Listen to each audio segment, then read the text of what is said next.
the kinds of democratic politics and practices which nurtures kind of popular political involvement has been so sort of, dried out that all you get are these highly sort of, perverse forms of kind of, attachment to a singular leader, or this kind of these, politics of highly symbolic kind of attachments, which is what you get with someone like a Modi or a Trump, right? Which is not at all based on some kind of popular participation, but this sort of form of identification. If you had that other organized party form, which again existed during the anti-colonial movement, right? If that were still there, you wouldn't be able to have these kind of, shortcuts which bypasses that. So in other words, the problem is not too much of democracy, which I think often is the reaction there, but there's just too little of it to kind of sustain it.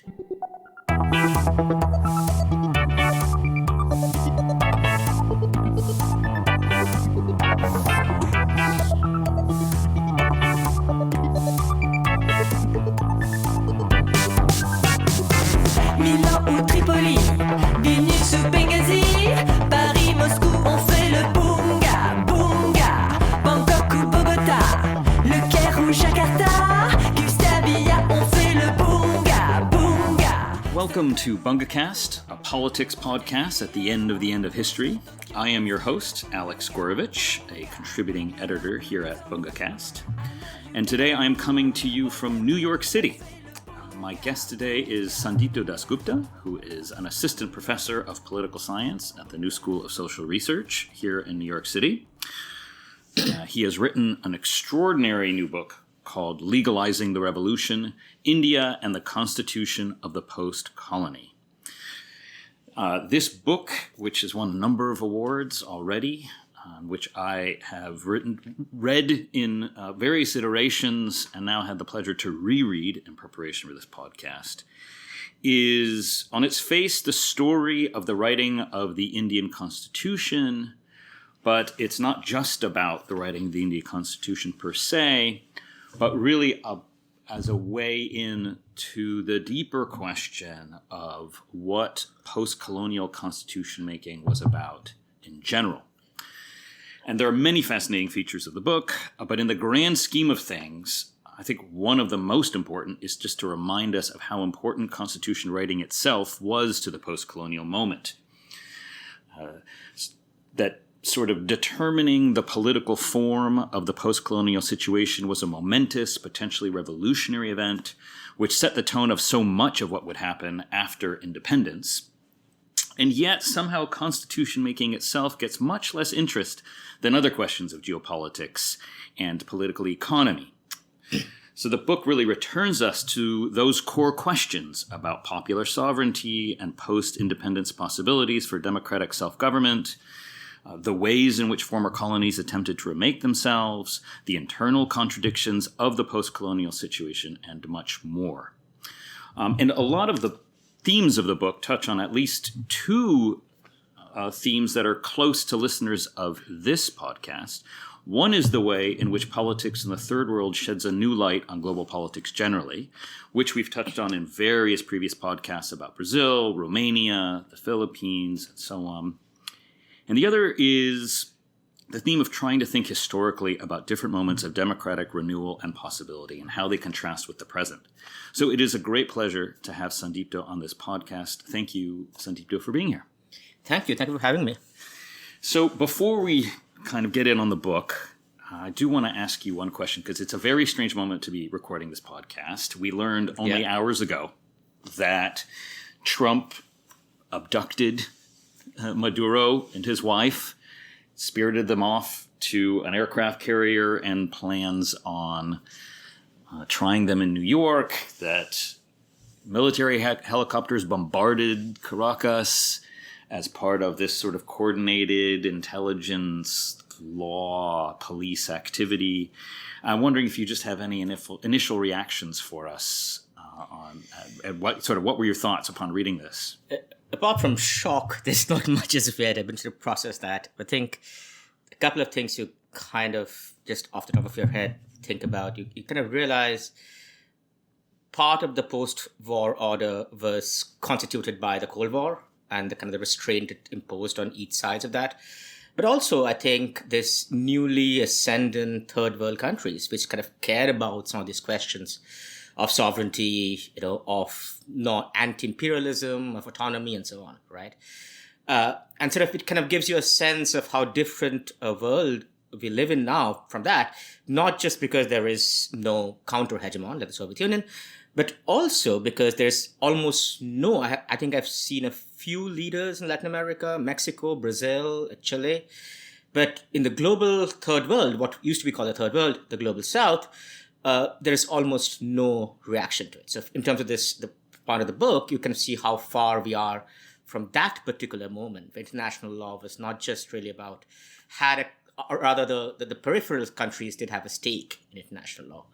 In a way, you don't see them reacting anymore. That's interesting. Do you think that there's something about, it's such an extraordinary violation of Venezuelan sovereignty. Right. You'd think, at least to some degree, you'd expect a reaction from third world leaders, at least on that level, even if they're unsympathetic to Maduro, to recognize just how important the affirmation of sovereignty and territorial integrity is. Yeah. And yet, I mean, what do you make of the fact that there's been, compared with the period that you studied and wrote about, when everybody recognized the value and importance of sovereignty, and we'll get into that, what do you think it says about sort of the distance from that moment that you've had such a weak third world reaction? I think the language of imperialism, let's put it this way, of course, imperialism didn't wither away. But what I think did wither away was this kind of a genuine popular mobilization along the question of empire in the third world, right? So there was an actual popular base. There were leaders who came up through that. That was part of legitimacy. None of that exists anymore, right? Especially it hasn't existed for, I would say, 30, 40 years now.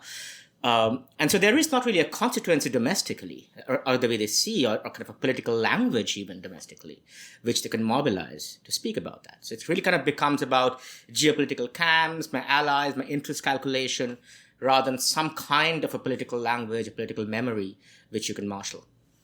That's super interesting. Well, then let's get into the political memory that this book sort of helps rehabilitate.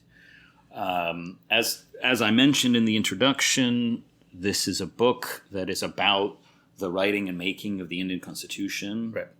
It goes through the various figures, the key issues, the kind of pre-Constitution writing moment, and then the kind of epical debates among these sort of elite figures writing a constitution with an acute awareness of the masses outside and the various complexities of post-colonial constitution writing.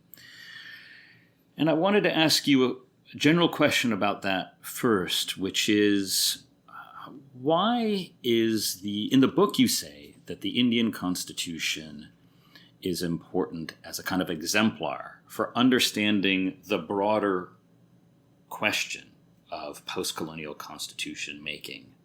And what if you could say to those who might not know very much about Indian politics or not follow it on a daily basis, but are interested in the broader questions of post-colonialism and things like that, what does the Indian constitution making process tell us about the sort of that wider historical moment that has now somewhat been lost? Right. So the question, another way of thinking about it is why India particularly? Yeah. And some of it are obvious answers, right? India was the first and largest and most significant colony of the British Empire. By all accounts, the British imperial policies kind of revolved around the control of India. It also had, on the other side of it, the most sort of wide-ranging, mass mobilized independence movement in all of the colonized world, right? Produced, therefore, the largest single anti-colonial party in all in the colonized world in the Congress. So for all these reasons, it sort of was, where all of these questions of both colonialism and anti-colonialism was sort of, you could see from the most biggest sort of a most intense form of it. But there's a less kind of, I think, obvious reason, which for me was kind of actually more important, which is often a pushback you get, because as you sort of already alluded to, my book has kind of a critical take on the post-colonial constitution or the regime that followed. And the argument often is that India one of the rare countries in the post-colonial world which actually has had a more or less unbroken democratic rule. The same constitution still abides. This is not something you can say about, I think, almost any other formal colony in Asia or Africa. Now, that would make you think that India shouldn't be the topic of a critique. But for me, actually, that's what makes it a much more sort of an opposite case, because you don't have what you can say extraneous events of a foreign intervention, a military coup, a civil war, which muddies the water. You can actually see a post-colonial regime coming into being on its own terms without any foreign intervention, and can therefore study its own contradictions and limits within those own terms. So you don't have to kind of justify it or sort of, control for some other variables. And so I think that sense India, because it's in that way, is sort of the cleanest case, so to speak, of a post-colonial regime making, is what actually I think makes it most available for us for theoretical reflections. That's great. So the thought would be that a lot of newly independent colonies had to write constitutions, but in many of those cases they were interrupted or suspended by... Or often the constitutions themselves were dictated by the former colonial government. Often the rulers themselves not particularly popular or legitimate. There were coups, there had to be military dictatorships. There are all of those things you can think about if you go country by country. So India, is one of the few places, not just because the transition itself was quite self-directed, but also the kind of the regime endured. So you can kind of take a long-form view of how these contradictions played out over time. That's fascinating. So in the speaking of the critique, so you say this is what makes it not just an exemplar for a certain kind of problem, but also makes it especially appropriate to try and develop a critique of a certain way of writing the Constitution, a post-colonial Constitution. And in the introduction of the book, one way you present this critique is you say, in the last instance, the post-colonial moment proved to be insufficiently anti-colonial. Right. Now, this sentence really stood out to me because it sounds almost identical to a familiar kind of argument we get from a third worldist or Marxist point of view, which says something like, the post-colonial moment is insufficiently anti-colonial once we go past political forms to social reality. And when we do that, we see that post-colonies were formally independent, but still stuck in a relationship of neo-colonial economic dependence. Right. And so the standard view is that you only get to this conclusion about the insufficiently anti-colonial features of the post-colonial movement by ignoring constitution making. It doesn't matter. The political forms aren't what matter. Right. It's some underlying question that we only understand through the study of, say, the global capitalist division of labor. Right. This book is something of a counter to that view. Right. And so could you say then what you mean when you say that the post-colonial movement proved to be insufficiently anti-colonial in the way that the Constitution is written, that we can't just ignore political form here?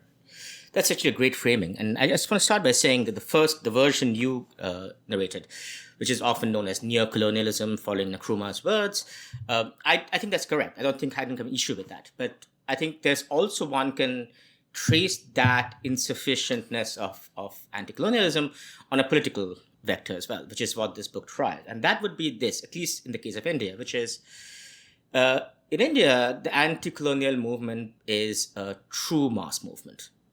And it's a true mass movement both in terms of conceptually, in the sense that popular sovereignty becomes the basis of the claim for independence. There is the Indian elites try some other bases earlier, rights, development, economic. None of that is sufficient. The only thing which sufficient it becomes is popular sovereignty, because popular sovereignty is one thing an empire cannot concede. Empires can give you economic development. Empires can give you more rights. Empires cannot, at any point, give you democracy, right? Because the basic imperial claim is that a people cannot govern themselves. So conceptually, they needed that, and Congress sort of, runs with that after the First World War, as the mass movements are unleashed. It's also practically necessary. That's what makes Congress a plausible claimant of political power, that what makes them a plausible opponent for the British is because not just because these are a few lawyers and journalists in the capital cities writing petitions, as it used to be earlier, but now you can actually mobilize a massive amount of people. You can create genuine unrest in the country, right? So in both senses, you cannot have an anti-colonial claim unless it's popular, right? Now, therefore, Congress becomes a mass party under Gandhi. It creates an extraordinary mass organization. They basically, everywhere there was a British colonial office, they had a contending Congress branch office, right? In other words, they kind of mapped the British territory in the same way through Congress organization. So it's all the things you can think of mass politics were there, right? And what it does, of course, it also therefore radicalizes and politicizes the masses. It brings people in and makes them make them think of themselves as political subjects, right? And then they sort of find a political voice. They make demands. They have aspirations. All of those things kind of are set into motion, and especially after the Great Depression, because Great Depression touches all the way up to the lowest level of the peasantry in the country. You really have an intensifying of this mass mobilization and mass movement, right? Now, the problem for the elites, the anti-colonial and then subsequently post-colonial elites, is that while they depend on this mass movement, while they depend on this popular politics, they're also simultaneously anxious of it. And the reason they're anxious has a little bit to do with the earlier point of neocolonialism I was mentioning, which is that colonialism is not just a fact of political domination. It's also a particular socio-economic structure, especially in these countries, a particular agrarian socio-economic structure, creating landlords and who are, or industrialists who are often very close to a regime. And for many people, their most sort of proximate experience of oppression and non-freedom was through these intermediaries, not through the state itself, which many of them didn't even experience, but through the landlord, right? Through the money lender, through the factory boss. And so once the popular movement, the demand started going beyond just substituting the British rule for an Indian one into this larger, broader, expansive idea of a different kind of society and economy, that also, of course, creates anxiety amongst the elites, right? Because it's too expansive, also because it's too disruptive. And you actually do get a sense of that in 1942, when the British actually sort of arrest the Congress leaders very early on, after they give a call for what Gandhi calls Quit India movement. And because they arrest the leaders the very first day, the movement suddenly spreads like wildfire. It becomes violent. There are free zones created. Telecommunication is sort of disrupted. You have army being fought. So all the kind of things you think of the massive, popular civil unrest are there, right? And so this kind of sends a message to the leaders of the Congress as well of how disruptive and how out of their control a mass movement can be. So you have this very interesting dynamic of a simultaneous dependence on and anxiety about popular politics. And so what you get in the post-colonial transition, therefore, a very deliberate, careful, curated stepping back from this mass mobilization and popular political past, all the different kind of political forms and language of popular politics generated by the anti-colonial struggle, you move back from that to create institutional infrastructure, right, which gives a very, very narrow, curated path for popular political participation, right, namely mostly through elections or litigation, right. And so that, for me, this kind of shift or this kind of discarding of or a deliberate distancing from popular politics is, for me, the big shift between the anti-colonial movement and its post-colonial sort of successor. That's super interesting, because in the book you say two things that make it sound like the problem for these sort of elite constitution writers is even more intense, because for one, there is a distinction between the legal and the political meaning of popular sovereignty. Right. And I was really taken by that thought, that the one thing that an empire cannot tolerate is popular sovereignty. Right. And then it sounds like, but the one thing that it's hard for the elites to tolerate is political popular sovereignty. Right. So they can all agree on legal popular sovereignty, namely that the law must come from the people themselves, not from a metropole. But the challenge is the problem of the whatever the political meaning of popular sovereignty. So I wonder if you could say a little bit more about that distinction, but also in light of what you say one of the challenges for these figures like Nehru and Ambedkar and all of them, which is that they have to create a nation that doesn't quite exist yet. Right. So even after the anti-colonial moment, they're not just in the situation of trying to suppress a mass they've activated. Mm-hmm. They are also engaged in a creative act that requires ongoing and continuous invocation of a people and of empowering themselves to create India out of a bunch of overlapping jurisdictions and ethnic and linguistic differences and so on. So I wonder if you could speak a little bit to that as kind of a problem they're trying to navigate. So let me start with that question. So the one kind of classic version of this story is that, well, Congress inherited a country where this literacy rate was like 15%. Vast majority of the population was subsistence peasantry, right? So they kind of had to engage in a pedagogic project, right? The kind of the classic peasant to citizen kind of project, right? And that's what the nation building was. That's what the creative part was, kind of teach people to be citizens from subjects or from peasants. I have a different version of that slightly, which is to say that actually there was a path in which peasants were becoming citizens, and it was a self-directed path through their, quite intensive participation in a mass movement during the anti-colonial struggle, which was kind of, intensifying as time came closer to independence. Actually, the years the Constituent Assembly is in session remains the year of the most intense peasant mobilization in Indian history till date, and the most intense labor mobilization in Indian history, including the two biggest strikes in Indian history till date. This is a time when the Constitutional Assembly was in session, right? So there was a kind of a path of, you can call itself a self-directed path of the peasants and the workers to become political actors, right?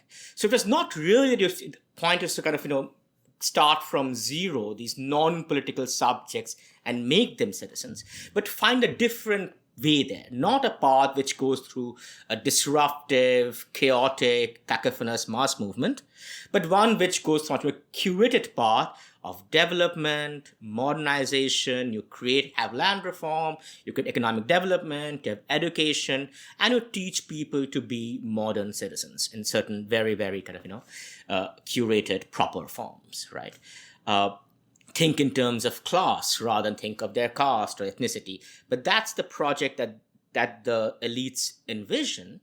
But that's not against nothing, but against something else. And I think in this distinction is quite important to remember as to, what could have been or what other options there were.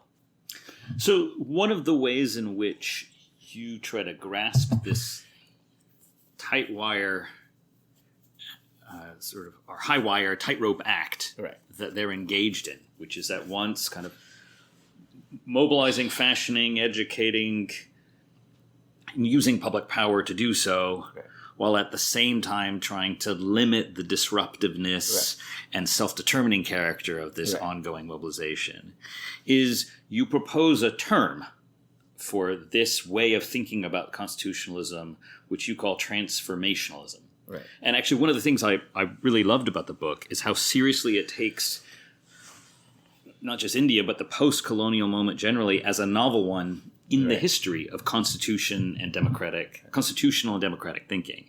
So instead of just trying to take our inherited concepts and saying this is an example of one or not the other, you suggest novel features require novel concepts.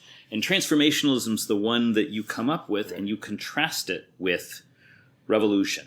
Right. So some constitutions are born out of revolutions, the classic bourgeois revolutions, things like that. The Indian constitution is an example of a transformational constitution. And the core task then these constitution writers set for themselves is to write a constitution that is transformational but not revolutionary. Right. So help us understand how transformation contrasts with revolution And how does it help us think about some of these challenges of the post-colonial moment? Right. So the first point, I think, about the distinction with the other kinds of what you said, the more classic Western bourgeois constitutions, is that you can think of the problem of sequence, right? As you said, in the normal sequences, you have a revolution, then you have a constitution, then you have order, right? Here, what you have is that there is kind of an unfinished or absent revolution in the past, but you correctly anticipate a revolution in the future. Why? Because it's a country which is still deeply unequal, right? There are massive questions of poverty, hierarchies, domination, which have already started creating kind of a popular unrest, right? And I guess they have an origin in the colonial order, so it's considered part of the anti-colonial. Absolutely, right? And you can see already there is ongoing evidence of popular sort of unrest against that, as they see all around them, actually, right?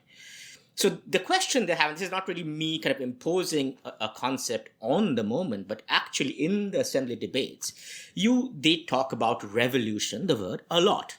And they always talk about it in one or two iterations. One is to talk about revolution as what's called insurrection and bloodshed, right? They give example of the French, the Russian Revolution, where they say things go beyond control, time has become chaotic. And the other revolution they also talk about, and Nehru says that kind of revolution is over. The time of revolution now is through some kind of a controlled, planned change. They have the sort of the Stalinist 5-year plans as their model, as many had at that time. And the idea that revolution means a change of socioeconomic order, but one that we can plan, we can manage, we can control, right? And so they keep talking about in the assembly that to avoid the bad revolution of the first kind, we need to do the good revolution of the second kind. The option of no revolution is not an option. That will actually lead to kind of a mass eruption. What you need to do, therefore, is substitute the bad revolution with a good revolution, right? In other words, with developmentalism, modernization, all the different terms you had at that time, right? So that's the distinction I want to make between what is revolution and what is, I call it transformational constitutionalism, transformation, but they themselves often call revolution as well, as this other kind of good revolution. So this is where legalizing the revolution. Right, this is the legalized version of it. And so the core task of constitution writing here sounds like, if I understand the argument correctly, is legalizing the revolution means creating the public agencies that are able to manage, merely by exercising their legal powers, this transformation of the inherited Indian social order in ways that meet the task while avoiding the illegal or insurrectionary thing. And that this is also a special task for constitution writing, because you don't see constitutions that are written in this way prior to this moment. And this is a kind of special problem that post-colonies face, because a lot of the times they become independent. Or, I mean, I guess, as I said, I'm now kind of understanding an earlier point you're making, which is that even in this context, where you do have a mass anti-colonial movement, it's still a problem. So even in other colonial settings where you didn't have much of one, it's an even greater challenge for the constitution writers to figure out how do you create a public agency that can overcome the colonial inheritance. And not just public agency, I would say, I think that the real challenge, and you can see how deep the problem is, and which something I say they don't necessarily fully resolve, that law and constitution are not generally meant to be oriented around change. They're meant to be oriented around order, right? And so when you try to kind of bend it and reshape it to a project, which is quite self-consciously saying that, this would change in 5 years, 10 years, 15 years, we are giving ourselves instruments by where we can change our own condition. This is the kind of language they themselves use. That really requires sort of, bending or changing the constitutional structure quite significantly, right? Now, some of that is already available to them in the terms of basically what you can call the functionalist administrative legal tradition, which comes out in the Western Europe and the United States with the progressives, the new liberals, the social democrats, broadly speaking. But this is a bit more different because that was really about there is an existing sort of mass labor movement and the state kind of plays this regulatory role in some ways, right? While here the state has to play a creative role, sort of generate industries, generate new kinds of, political economic system, right? So it's an even more ambitious one, and you're kind of trying to bend, and the instruments of law and constitution to achieve that. So it actually, and that's where the second half of the book goes, it actually creates lots of both interesting legal devices, I think, but also problems you can't solve through law. So it's actually a very interesting kind of project. It's not kind of a simple. One thing I wanted to avoid is I think there is a tendency to think about these things as a simple counter-revolutionary project, right? It's just about repress the revolution, and this is what the Constitution was. And some Indian left-wing scholars has suggested that. And I want to say it's not actually a simple counter-revolutionary project. That's actually kind of underplays what it is and it kind of misunderstands what the project was. So it's more about kind of channeling, curating the revolution, which is actually both analytically more interesting and politically more fraught.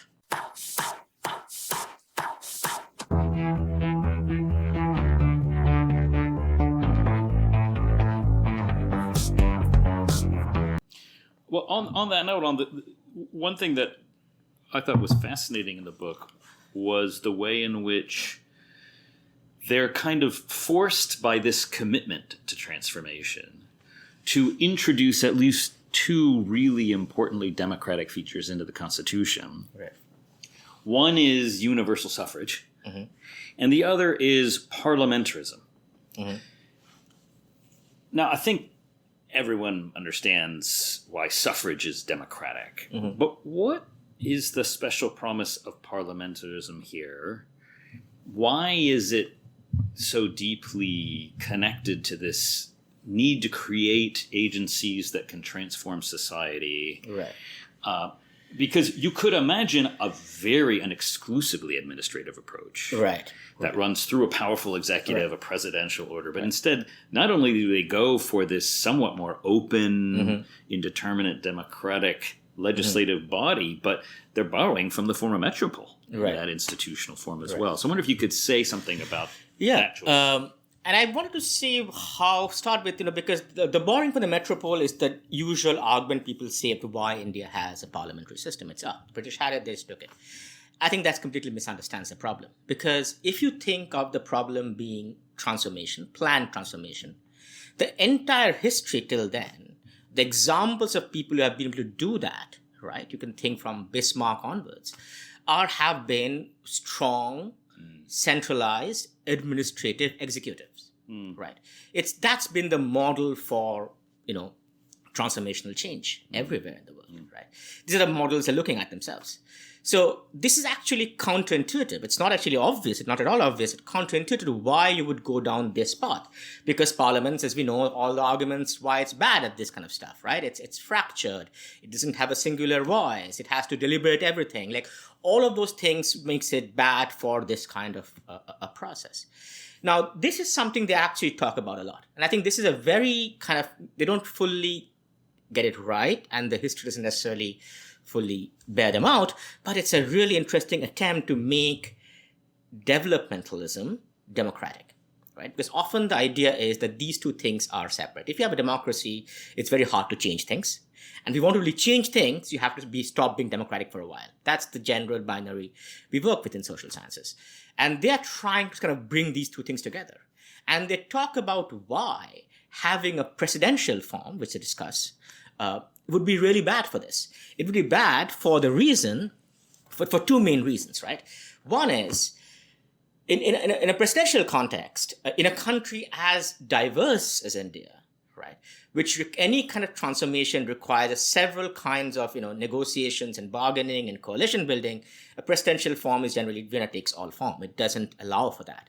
Secondly, it sort of creates a kind of, a plebiscitarian logic, because a president to sort of suggest that I can only solve your problem over and above the institutional structure, right, And that's often how these things go, especially if the project is complicated and fraught as this was going to be. In a way, parliamentarism is a form of trying to make the whole process, force the whole process into institutional form. You have to go through that process. There's no shortcut where you talk to this one person who promises you, full transformation.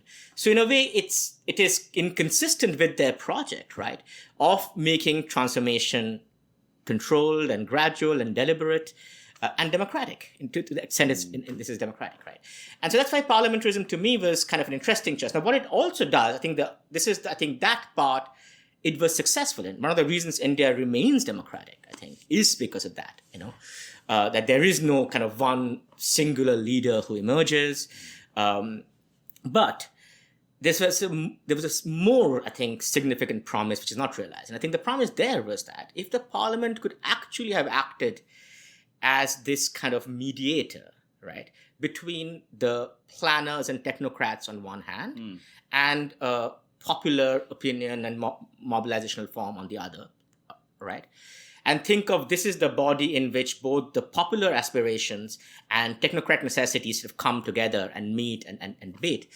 Or to put it another way, I put it in the book, if it could sort of give kind of a political articulation or administrative articulation of social conflicts, right? That, I think, would have been really fulfilled this kind of promise of democratic developmentalism. That doesn't happen for various different reasons why Parliament kind of, recedes and the administrative, the technocrats and the planners kind of take over for much more complicated internal reasons, which we don't have time to necessarily go into. But if that could have been the case, I think that is sort of the kind of an unrealized potential, which I think can tell us something about how one can do quite ambitious social transformation democratically.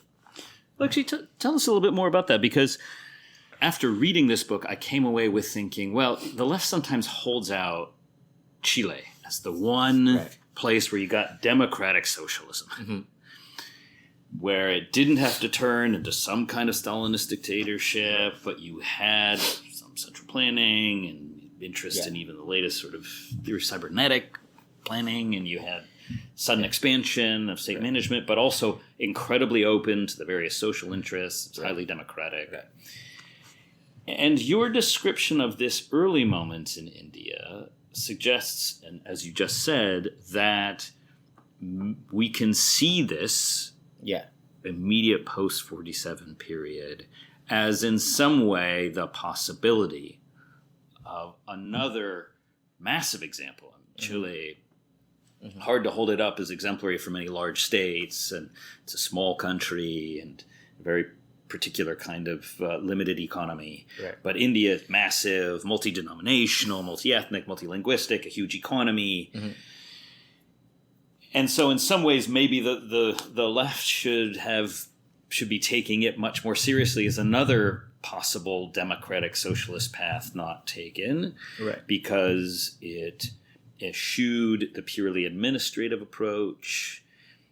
It tried to find the authority of planning to be not merely in the basic material improvement of living standards, but in the authority of a people contributing to the formation of that plan through a legislature. So I guess really it's a two-part question. One is that overstating how you want us to think about this moment? And to the degree that it's nonetheless a possible way of thinking about it, why does it fail? So I think it is overstating it for this reason. I think I will omit the socialist part of it, which is that the difference between Chile and India, the big difference is that there is an organized socialist party, which is the one in power. They have a socialist movement, which is kind of goes all the way down. While Congress is, at any point in its career, is a bourgeois party, right? It often have veered more towards the left or right, but it's a bourgeois party, right? And it out-organizes and out-competes any socialist or communist alternative in India. It's a successful, perhaps the most successful bourgeois nationalist party in the post-colonial world, right? So it's able to absorb all of those groups. There is no independent unions. They're not independent peasant associations which can sort of exert these kind of pressures. So I think even in the kind of the best case scenario of the parliament becoming this forum for this kind of mediation of the social and the political and the administrative, you won't necessarily have a socialist element to that, really. So I would rather sort of clarify it as that it could have been a model for democratic bourgeois developmentalism. So in other words, let's not have high hopes about it being a socialist, or kind of that kind of transformation, but at least it could have had a democratic version of bourgeois developmentalism, which even that doesn't happen in India, right? So, and the part which even doesn't happen in India, I mean, this is the interesting element, and part of my critique of this is that, and I want to clarify that I don't critique the Indian transformational project for not giving you socialism. That was never the point. You can critique it for not giving you capitalism. Right? It's not being able to abolish landlords, for example, not being able to kind of actually free peasants from the bondage of caste and debt and hierarchy which they found themselves in fully, for the failure of land reform. None of these are actually back then or even now are socialist. They are bourgeois projects to create a modern economy, and they fail on that term. So it's not even like in terms of my ascribed utopia of socialism that the transformation doesn't work out. It works out on its own terms. And that's what I meant by its sort of failures. And we can go into why in more detail.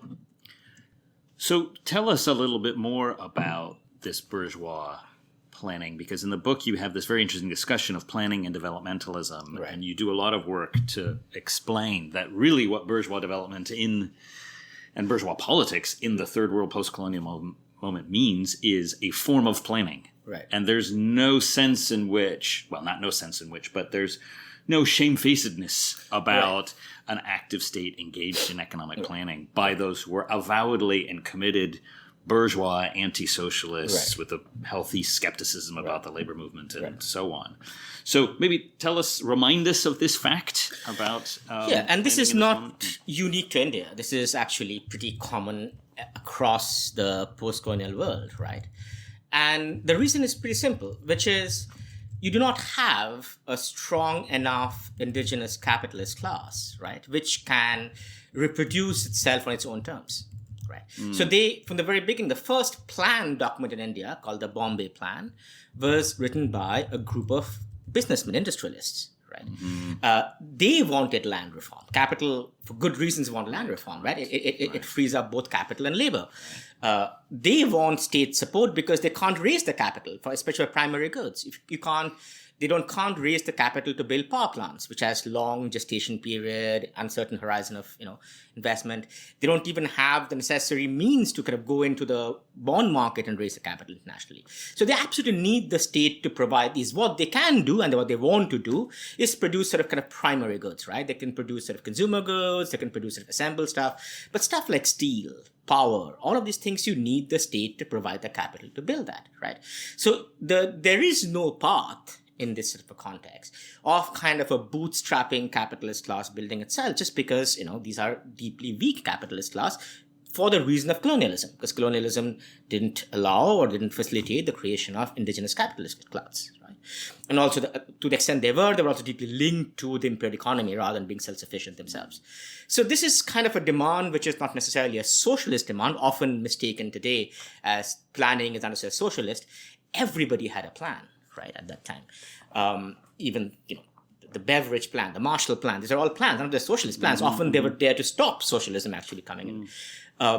But in the post-colonial world especially, right, this was kind of a necessity for bourgeois development was a state coming in. So the example they look to actually, quite interestingly, is Germany in the late 19th century.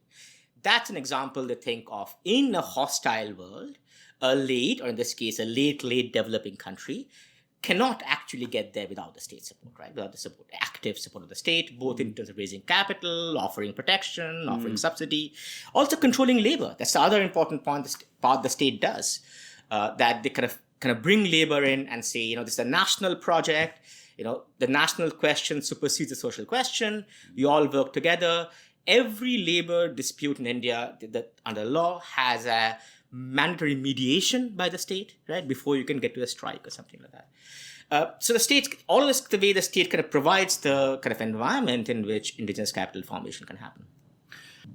You've made me think that there's another thought we might have here, that might be another overstatement, but I'm wondering if the Indian bourgeoisie at this moment just shows us what the heroic bourgeoisie looks like in the 20th century. Right. So if our image, if you take from Marxist historical sociology the idea that the bourgeoisie can play both a heroic and a reactionary role historically, depending circumstances, but where the classic heroic role is sort of bourgeois revolution of the Universal Declaration of the Rights of Man and Citizen form, right, which is creating a constitution based on the authority of the people that exists to protect basic individual rights from their encroachment by the state. And then the unheroic, craven bourgeoisie is the one that makes alliances with whatever landlords to do fascism or something like that. Right. But in the 20th century, we find that same role in post-colonial nation building, where they're kind of doing the same heroic thing, breaking down local parochialisms, trying to unite the nation in a single unified people with a sole source of political authority. Right. But they're not doing it through the affirmation of individual rights against the state. Right. They're doing it through this sort of democratically authorized planning. So the bourgeoisie has a second life. Right. The heroic bourgeoisie has a second life. Right. Possibly on your telling, but in the third world, in the post-colonial movement, now when it's trying to do a form of bourgeois planning that isn't just about raising capital, but really is emancipating. It's kind of to create the state that could do that. It's forced to emancipate large numbers of people, not just formally with the suffrage, but socially, by trying to generate the power and capacity to break down sort of semi-feudal or vestigial feudal relational forms. Is this no? So I think that has correct? To be clarified by, I think, if I am allowed to go in a bit of more detail, which is there is an internal distinction amongst the elite, which I think is important here to understand. What do we mean when we say bourgeoisie in this context, right? And it's basically the post-colonial elite, this is in India, but in most other countries, is a combination of three classes. There is the agrarian landlord classes, right? There is the industrial capitalists, who are small, relatively. And then there's sort of the professional classes, which is often have been at the forefront of the national movement. These are the lawyers and the technocrats, the planners, the academics, and so on, right? And in the moment of the post-colonial formation, actually, it's this third class which assumes a leadership role, very interestingly, right? Because the agrarian landlord classes, first of all, were too close to the colonial rulers, but they're also too scattered to have a national kind of interest. The industrial capitalists are too weak. And the only group which has, because of the political party, they have the kind of both infrastructure and the imagination of a national sort of, project, is the professional classes, right? And so they are the leaders, and the planning, this kind of democratic planning project is their project, right? Now, the industrial capitalist class is on board to an extent, right? They always get a bit jittery when this goes to an extent where these guys say, okay, you know what, we really rethink property. You can't do land reform without questioning property. And then the industrial capitalists say, wait a second, is that all right? Or you can see this happening, say, in Egypt, where Nasser has this conflict with the banks, the big banks, right? Nationalization is one of the things that the professional classes believe they need to do to actually concentrate and make resources efficient, and which the industrial capitalists are against, even if they generally agree on the broader project of capitalist development. So it's not so much like a one kind of uniform bourgeois project. It has this internal kind of, distinctions. And the balance of forces between these three classes will shift over time, which also kind of gives you a kind of a social theory of the post-colonial political life, like how these classes will become ascendancy or, make alliance with each other in which form.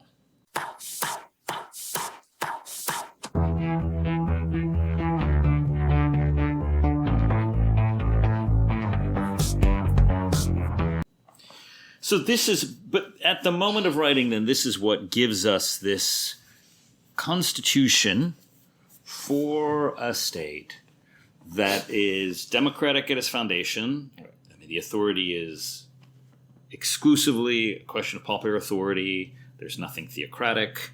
There is nothing obviously ethno-national.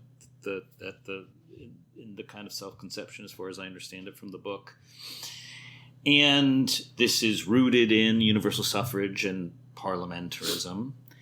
And so this is an image of a state in which individual rights and personal liberties aren't foundational.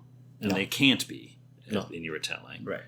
Unlike the conventional view of the Indian constitution, but when people sometimes think of standard bourgeois constitutions, that actually they can't be because the political and administrative apparatus has to be flexible enough and unconstrained enough to expropriate or redistribute or modify or redraw, suspend traditional liberties, and so on and so forth. And this has, based on what you said in your last answer, this then gives it both a heroic and a repressive potential. Yeah. So there's the heroic one, which you sort of chastened my characterization again by pointing out that a lot of this depends upon which bits of fractions are making which alliances, and that's shifting. But the further interesting feature of this in your telling is that underneath this, elements of the colonial state get brought or reincorporated or go untransformed, especially the repressive apparatus. Yeah. And so the kind of dark side of transformational constitutionalism in your telling is precisely because individual rights aren't foundational. Yeah.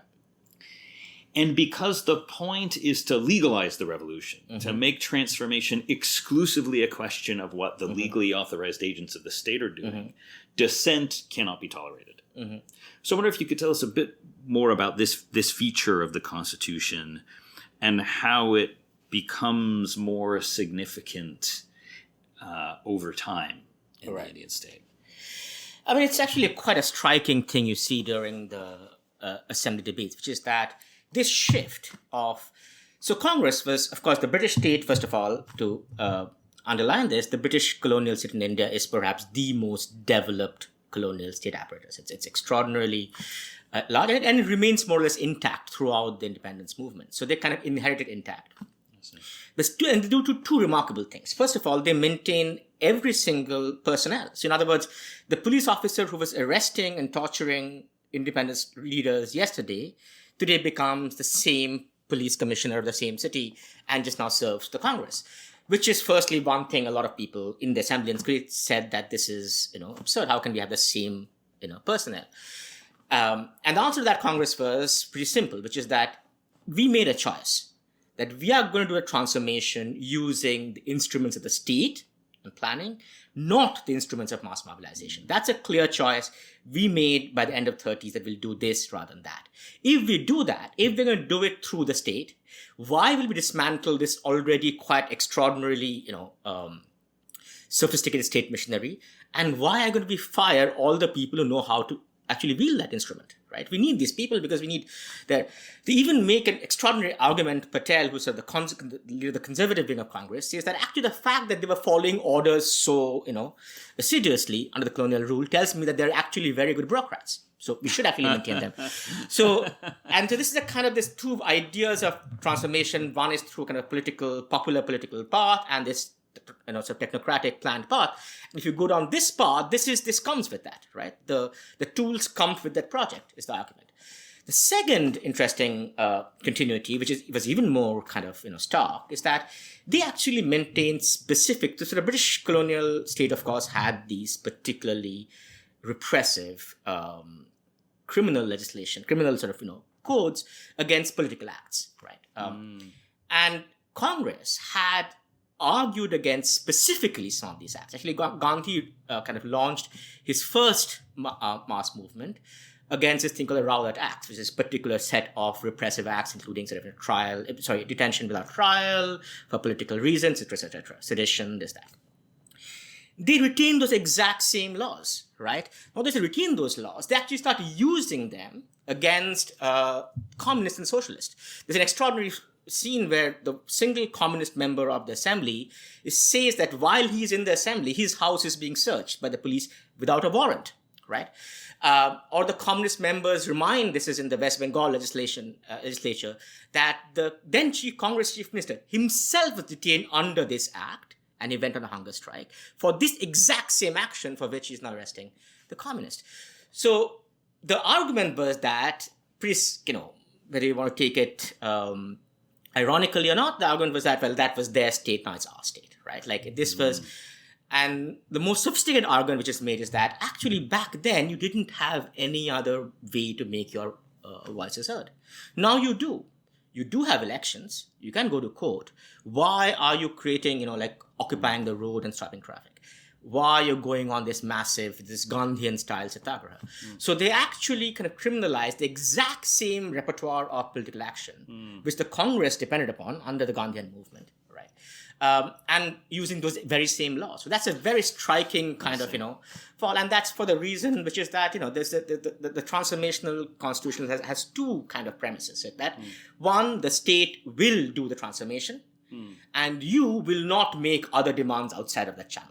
Right? You have to kind of allow us to do our work. If you try to go outside that channel for whatever demands you're making, we will repress you, right? So it's sort of this kind of two-track kind of process. And the repressive, so that the transformational side of the state needed its repressional side. It came together. And the democratic authority of the state was now a reason why these previously illegitimate forms of repression were now legitimate. Yeah. And the problem was not with those laws themselves, but the legitimacy of the authority that had promulgated them and so on. That's quite interesting. So I wanted to bring us back a little bit to what you think the failure of this Constitution is. Because we have, on the one hand, this kind of bourgeois developmentalist aspiration. The Constitution is written in a way that Parliament and these administrative apparatuses do have a great deal of power. They're not constrained in a way in which we think, say, the American Constitution gets limited by certain basic rights, so on. That sort of comes later with a kind of ex post rewriting of what the Constitution really means. So why do they fail on their own terms? Right. I think that the last bit is, I want to sort of reiterate that, the part of it on own terms, right? That I do not make a judgment on the Indian Constitution based upon certain metrics I would prefer the Constitution should have had or outcomes I would have liked it to have. But I'm judging it on its own terms, right? The terms of its own historical development.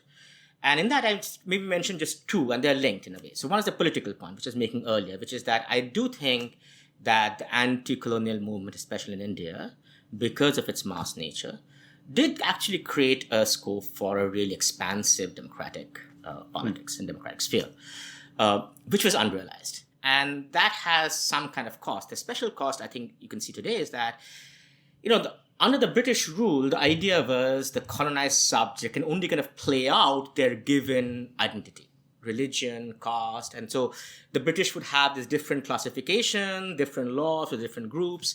And in other words, your political life was just a reflection of your social location, right?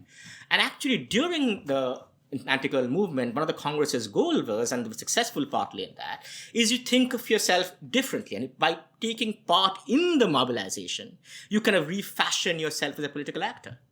And the moment you kind of withdraw from that, you demobilize those masses, there's kind of a return back to many of those, locales of social locations. And often what elections become in India is kind of this arithmetic, right? How you can add this group plus this group plus this group into like a coalition, a majority, rather than some kind of transformation of your political subjectivity, right? So in other words, one of the, if you call it failure limits, I would say, was this much more expansive democratic possibility, which the anti-colonial movement inaugurates, and the post-colonial institution makers somewhat, would have liked many of them. Nevertheless, gets frustrated precisely because, you kind of return back into these categories of social facts, as Mahmood Mamdani calls them. Now, the second point, the second kind of more obvious sort of failure, I would say, is that of the transformational project itself. I think this is not a controversial claim to say that the social transformation in India does not go as deep and as far as it should have. Land reform is broadly a failure, except in two states where there were communist parties in power. You don't have the kind of, emancipation from the hierarchies of caste and property and domination, more or less. So in that sense, lot does not really change, right? And that's it's again an argument people have been or people have been noticing that from the 70s onwards, the whole literature on what happened and why couldn't we have the change in it. So that's a pretty straightforward one. So what I will add to that conversation, and there's a lot of kind of multi-causal argument, you can say why and how and so on. But what I will add from my perspective is that I think it's linked to that first point about the demobilization of masses, because the kind of the wager was that you can go in and take these enormously powerful social forces. The landlords are extraordinarily powerful social forces. They don't just own land. They are at the top of this entire sort of matrix of power in these rural locations, right? With all sorts of customary authority, financial power, property. And you thought you can just go in with the planners and dismantle them, right? And what you realize quite soon, and this is something the Planning Commission members themselves kind of note on, is that they are way too weak. When they reach there, when the officers of the state get to the ground, without kind of a mobilized populace behind them, right?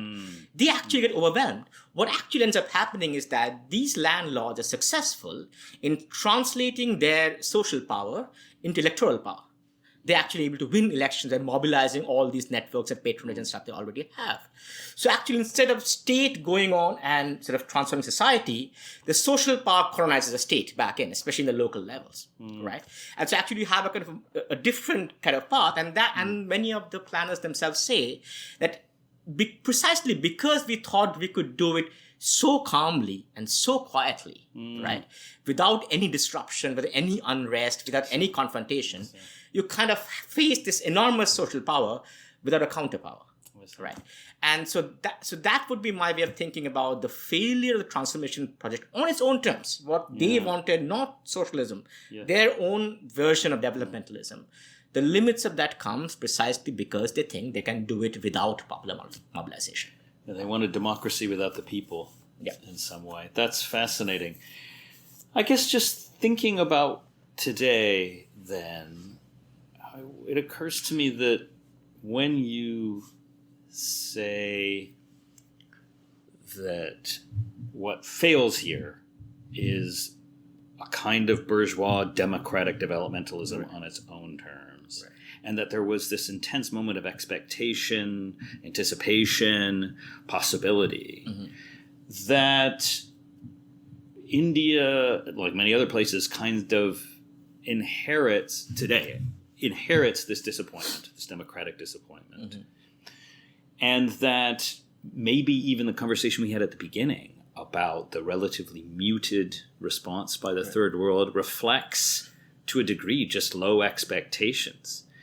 If you don't think popular sovereignty can mean much more than some electoral arithmetic or even ethnic arithmetic, then the violation of the state sovereignty, territorial integrity, which are preconditions for popular sovereignty, would seem less threatening, less problematic, less of an injury. So do you think that is part of the story here, or is it kind of moving too quickly? And if so, or if not, what do you think are the most important legacies of this kind of defeat? I mean, I haven't thought about the territorial element yet. I mean, one thing you can think about is that there is a territorial version of nationalism, which is like, the nation is to what extent of what the state controls and kind of, and there is a more democratic, popular idea of nationalism. And I think the nationalism which anti-colonial movements produced was much more, in those terms, because they didn't really have a territory to defend. They had something to reclaim, and through the popular movement, right? The British controlled the territory. And the territory was not necessarily, it was really about, kind of claiming it, filling the territory up with people, right? Which they were able to claim it. And as you kind of have the people recede, all you are left with is kind of this, demonstration of states' power and capacity on its borders, and that's why there's all this continuous sort of border wars, which I don't have any in the post-colonial world, which have almost no democratic content. Right, it's just about kind of power games. You can think of in stuff which is going on in Sudan for now, right now. Like there's no democratic content to any of these things. So I think the kind of the withdrawal of the popular political concept of the nation or sovereignty, right, makes it just this sort of kind of an artifice of power, artifice of military control.